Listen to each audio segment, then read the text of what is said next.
Bonjour et bienvenue au soir. Merci d'être aussi nombreux ce matin pour ce matin du 1er novembre. Comme vous le savez, le premier festival, sur le rappel depuis le début de la semaine, mais peut-être que vous ne savez pas, est organisé par une association qui s'appelle Enfance au cinéma. Ils sont là au fond de la salle, vous pouvez les applaudir parce que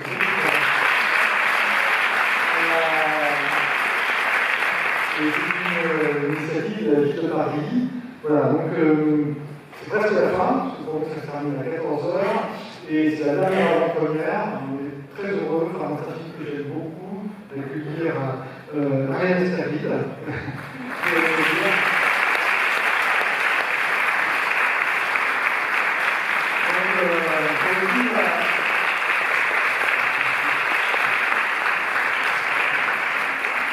Pour le film d'Alain Guetto qui s'appelle Interdit aux chiens et aux Italiens, titre voilà, très fort.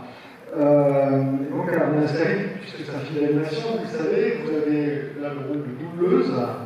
Mais je crois que c'est pas par hasard que vous êtes arrivé sur ce film, parce que voilà, c'est par rapport à votre aussi votre parcours personnel où les choses résonnaient très fort par rapport au film. Alors, doubleuse, c'est pas joli. Non, pas joli. Je le dis tout de suite, non. J'ai eu la chance que Alain m'appelle un jour en me demandant si je voulais donner une voix à Césira, que vous allez voir. Césira, c'est une petite dame incroyable, vous allez voir dans ce film. Et moi, j'avais jamais fait ça. Et je me suis dit, bah oui, mais c'est quoi ton histoire? Donc j'ai demandé à Alain quelle était cette histoire. Et Alain, en fait, raconte l'histoire de sa famille. Il a mis très longtemps à décider de la raconter. Et disons qu'il y a des points communs entre sa famille et la mienne, car moi aussi je suis d'origine italienne et mes grands-parents sont partis d'Italie, alors pas du même endroit, hein, pas de la même région en Italie. Nous, il n'y a pas de montagne, c'est le bord de mer. Mais en fait, vous savez, vous vous rendrez compte, au fur et à mesure en grandissant, qu'on porte sur nos épaules nos parents, bien sûr, mais aussi nos grands-parents. Et c'est très important. Et il ne faut surtout pas se détacher de ça, parce que c'est ça qui va nous aider à avoir un regard sur le monde et à décider comment on va marcher dans ce monde-là. Et il faut connaître l'histoire de ses grands-parents. Ce film-là, alors c'était rigolo parce que il avait, à ce moment-là, quand moi je suis venue pour enregistrer les dialogues, il n'avait rien commencé à mettre en animation. Vous allez voir, les personnages, c'est des personnages qui sont en pâte à modeler, on dira, mais bon voilà, moi je dis pâte à modeler, je ne suis pas sûre que ce soit tout à fait ça. Et juste, il me montrait, il avait fait des dessins.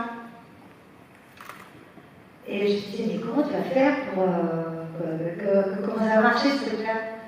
Et en fait, ce qu'il m'a expliqué, c'est qu'il avait besoin de ma voix, de la voix des autres comédiens, vous allez voir, vous allez entendre, pour donner les expressions aux personnages. En fait, ça marche dans ce sens-là, et pas dans l'autre. Moi, je croyais que ça marchait dans l'autre, on faisait bouger les personnages, et puis nous, on parlait. Mais non, pas du tout. En fait, il se sert de la voix, de votre voix, et c'est ça qui va donner aussi les expressions aux personnages. Donc, j'ai enregistré ça et en étant très émue parce que vous allez voir, c'est une famille, il y a des belles choses, il y a des choses un peu tristes. C'est aussi un film aussi bien pour les grands que pour les petits d'ailleurs, hein, je signale. Et puis vous allez voir, il fait des forêts il se sert de brocoli pour faire des forêts, c'est pas tant, vous allez voir. Et voilà, et puis il a fait ce film-là. Donc moi j'avais fait ça il y a plus de 2 ans. Après il y a eu le magnifique Covid qui nous est tombé dessus. Et puis Alain a repris son travail, son animation. C'est très long l'animation. Et c'est très très long. Très très long. Et puis il a été sélectionné au festival du film d'animation d'Annecy et il a gagné un super prix. Et puis il a fait un truc. Alors, si un jour vous aimez vraiment le cinéma, vous irez à Locarno. Locarno, c'est en Suisse italienne. Et c'est un festival, un très beau festival de cinéma. Et ils ont pour habitude, tous les soirs, de projeter un film sur ce qui s'appelle la Piazza Grande, qui est une très grande place à Locarno, où il y a 4000 spectateurs. Et vous voyez les films comme ça sur un écran immense, enfin c'est génial. Et on a demandé à Alain de projeter ce film sur Piazza Grande. Et je pense que c'était très très émouvant pour lui, parce que c'est pas toujours ça. J'imagine que vous êtes, il y en a parmi vous. C'est pas toujours facile d'être issu de l'immigration, vous voyez. Ça va compliquer des fois. Et là, d'un coup, c'était comme un retour. Il rentrait, il faisait vivre ses oncles, sa grand-mère, son grand-père. Et vous allez l'entendre, parce que c'est sa voix, il parle avec sa grand-mère. Voilà. Je vous souhaite une très belle projection et ça me fait extrêmement plaisir que vous soyez aussi nombreux pour voir ce film-là. Merci.